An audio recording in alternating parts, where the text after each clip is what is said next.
Hello, everybody. Hello, Wilson Warriors, all in happy quarantine. This is Paul Stewart here from the high school. I just wanted to walk through some quick topics. This first topic is going to be how to get your Google Classroom going. And I'm going to assume here that you've never been able to get your Google Classroom going before, and this would be a first time for you. So I just want to bring you through how to do that, some quick steps. So number one, if you look at the screen here, if you need to sign into Google Classroom, you've never done it before, make sure that you're logged into your school Google account. And if you are, then hit this link, classroom.google.com, and that'll take you to the Google Classroom. All right. If you haven't signed in with your Google account before, you'll have to do it here, and just accept everything that you can. Since we are a G Suite for Education account, you'll have an option to click either a student or a teacher. You want to definitely click the I'm a teacher one for obvious reasons, and then you'll get started. Okay. So once that's completed, you'll have an option to create a class, and I want to show you what to do next for that. So I'm going to go to my Google account, my Google Classroom. So this is my AP Chemistry class, and I'm going to have a bunch of links over here on the left by this hamburger, I guess it's called. See where my mouse is moving? So if you'll have that too, and you'll have an option to show your classes, and I've got a bunch of them here. If you go over to this little button, you'll have an option to create or join a class. Just to highlight it, it's over here. All right. And I'm going to click on this baby, and I'm going to pretend that I've never created a class before, so I'm going to create a class. So you'll need to give your class a name. If you're an elementary school teacher, maybe that would just be, your whole day, or you could break it down by your subject areas if you wanted to. I'm not sure how you guys would do that. Middle or high schools, you can choose to put all of your biology classes in one class, or you could choose to make a separate classroom for each class. Totally up to you. I typically like to put them all in one classroom, but people have different preferences on that. So I'm going to call this virtual instruction is my class name for what I'm creating right now. There's only going to be one section to this, so section 1. Subject is teacher resources. For this time period, and room number.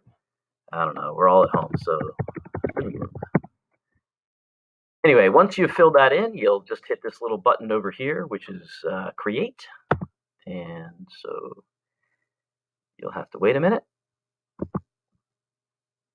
And hopefully yours is a little faster than me. There it is. So boom, here it is. Here's the classroom. And the last thing I'm going to talk about on this video is how do you invite your students to get into your classroom. And there's different ways that you can do it. One way is to email them all this class code, which you see over here. But if you're going to be emailing them anyway, there is a better way to do this in my judgment.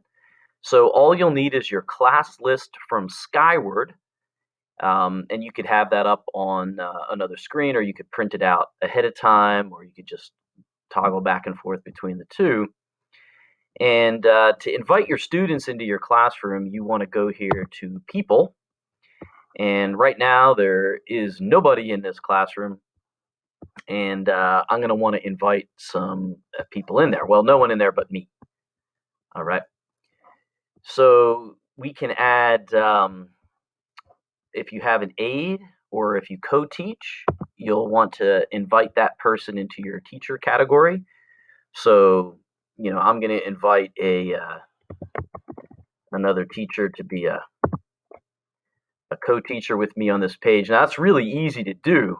I just started typing in Race Roth's name, and bang, up he comes. So I'll invite him. I'll see if he responds. Take any bets on that. Now, for my students, these are going to be your students that you have on that class list in Skyward that you're going to want to invite. So you bring your mouse over here to this little section right here, and all you got to do is go through your class list, and your students will pop up. So, my class list here, this is going to be teachers that I invite to this, but I want to show you if I was to invite a student to it. Here's one of my students that I have in one of my classes here. So his name pops up right away, and I would just leave him in the list here and then hit invite. But I don't want him here on this thing, so I'm going to get rid of him. So, but what I am going to do is maybe invite some teachers to this. These are my department comrades. So I'm just showing you. So I just type it in their names. It's as easy as that. And up they come. So if you have that class list of students, you should be in great shape. Okay, anyway, once you've got everybody selected, you would just come down and hit the invite button. And one of the things you're going to notice when you come down here is that they have been invited, but they have not yet accepted. When they accept, they will appear as bold, or here they're kind of a faded typeset. They'll appear bold, and it won't say invited anymore. They'll be there in your classroom. So, all right. So in summary, this video took us through how to actually make a classroom, how to name it, and how to invite your students to it. In further videos, we're going to cover some other topics. Okay, over and out for now.